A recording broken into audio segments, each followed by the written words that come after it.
Recently came across this article. It was on archaeology.org. And so I wanted to talk about this a little bit. It's called Native American Copper Use in North America Redated. It says, according to Science Magazine report, geologist David Pompiani of Kansas State University and his colleagues have reanalyzed 53 radiocarbon dates and obtained 8 new ones from materials associated with the old copper culture of the Great Lakes region of North America. Wood and cordage still attached to copper spear points and charcoal, wood, and bone found at mining sites were among materials analyzed. Pompiani said the study suggests that the old copper culture emerged at least 9,500 years ago and peaked between 7 to 5,000 years ago, when the evidence suggests copper use began to decline. Michelle Beber of Kent State University has replicated ancient copper arrowheads, knives, and awls and found that pure soft copper found in the region produced implements that were not necessarily better than those made of stone, with the exception of copper awls, which she found to be more effective than awls made of bone. Additional time and labor involved to mine the copper may not have been worth the effort, she explained. So, I'm going to stop right there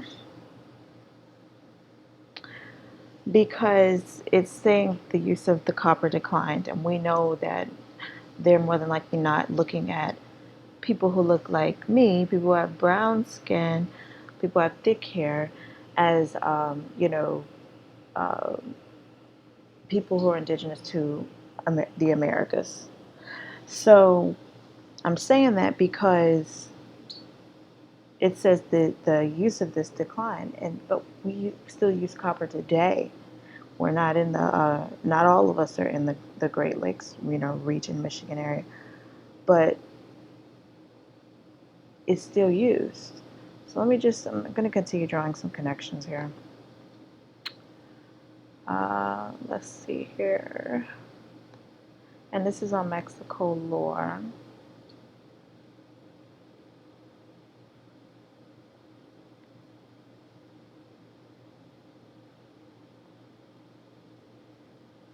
It's a certain section of this article that I wanted to read to you.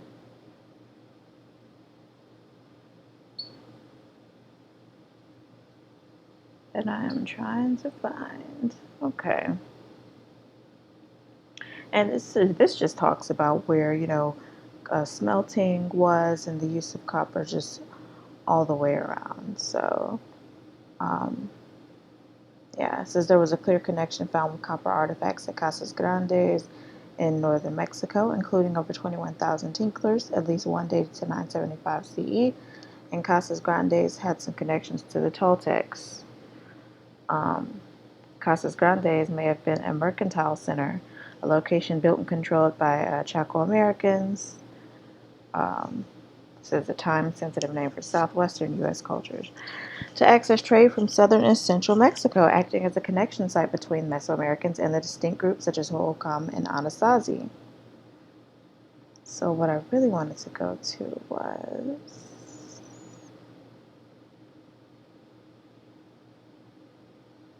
Let's see here. Where is that area? Okay. It says for the Aztecs, copper was something they traded for, but it became very important to them as axe monies. According to the database at the American Museum of Natural History in New York, axe monies were crescent-shaped and appeared to be cutting tools with handles, as shown here. So, there we go. Oddly, however, this photo of an axe-shaped copper sheet seems a more likely fit to the town name glyph. Many of the crescent axe monies were found from Oaxaca, but most were not called axe money. Only a few found in this database had that denotation. Aztecs traded in bells and valued copper carpenter skill or tools, such as the larger axes and probably celts. But celts, such as in the photo, as a thin sheet, had no value as a tool. West Mexican copper and bronze show up at their sites in Quechcomate and Yautepec. I don't know if I pronounced any of them right.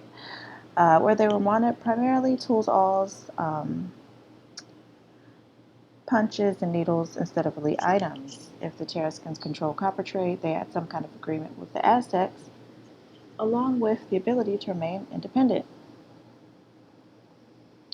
In the Huastec region, in northern Veracruz, they found hammered sheets of copper and bells with a variety of alloy compounds dating back to 900 CE, along with trade material from Cahokia and Spiro. This map shows that locations, and the blue star represents Poverty Point, a hunting-gathering village with a mound, which takes the copper industry back to 1800 CE, predating the Olmecs. So it has, I guess, little heads that were found at Poverty Point. Let me see if it could be blown up. So this is definitely the southeastern region. These are little figures found at these little heads found at Poverty Point. Here on the map, we have Casas Grandes. We got Huastec region, Tula. We have what they mentioned, Cahokia and Spiro, around the southeastern portion of the Americas. And then this blue star here is Poverty Point. That's Poverty Point. So it's telling you right there the connection that I've been telling y'all for the past few videos I've done on Indigenous American, stuff, material, that there's a connection between the southeastern indigenous people and the Mesoamericans, just as between the Mesoamericans and the southwestern people. So the use of copper is still played out. The use of copper is still here.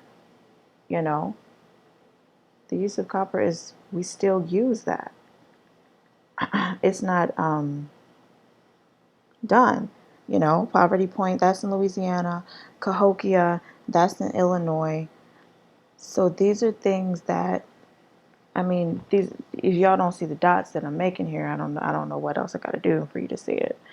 But also notice how a lot of, so-called black, quote unquote, for lack of a better word, right? Artists, those who make jewelry, are making a lot of copper necklaces. I've seen copper bras, copper wire bras popping up. I have a copper armband, and things of that nature. So this is a video of Remedy H, and he has on a copper necklace here. And he actually talks about the use of copper and ways to use it with technology. And he creates different like energy type of natural energy type of generator things using copper, and just he goes really into it, like in a way that I can't go into it, but check him out. But he's rocking a copper necklace here.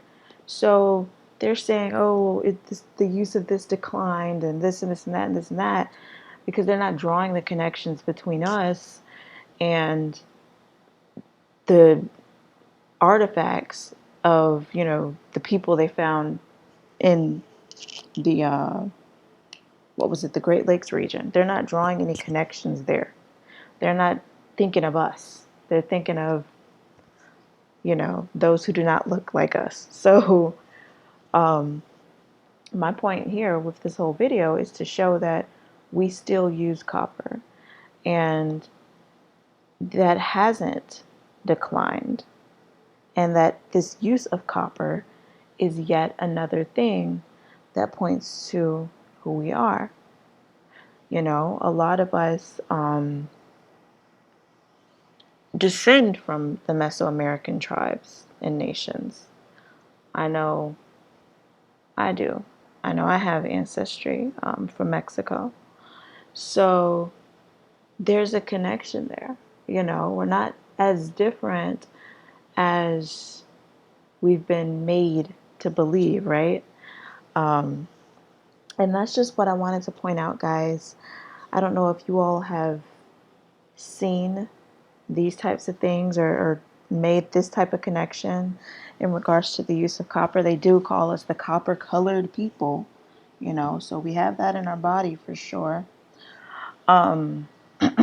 They're studying that as well. I actually came across a study, and it was talking about zinc and copper among so-called African Americans. That's what it said, zinc and copper.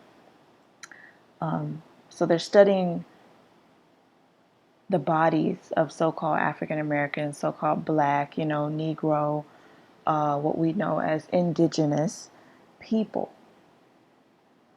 So they know a lot more than what they put out. Perhaps these, geologists don't know, but it's known among people within the healthcare industry, the people who are doing the studies at least. So I just wanted to make that connection, guys. Like, comment, and subscribe if you haven't already. Let me know what you think. Let me know if you have made any other connections in regards to that. If you've noticed this prevalent, like it seems like this use of copper is, I've seen it a lot over the past few years. And what I think it really is like this awakening, whether people want to say, oh, it's Pan-African or whatever, whatever. We already know the story behind that and just all that propaganda. But my thing is, this is who we are. We are indigenous people, and we are using things and practicing things that our ancestors did. And so this use of copper has not declined. It's here, and it's here very strongly. I'm seeing a lot of people, with the copper necklaces, with the copper bracelets, with the copper armbands, um, briar wired bras. I said briar bras, wired bras made of copper, and just a whole lot of different things. So not all of the culture is lost, guys. It's just the consciousness of a lot of our people that has been lost. And so that's what I wanted to point out in this video. Let me know what you think. Definitely get my new book, Prayers, Musings, and Poetry, on Amazon. Check out my shop, Attic Indigo, Apparel with a Message. And check out my shoe line, Kaona. The links are in the description box below. And have a great night, everyone. Bye-bye.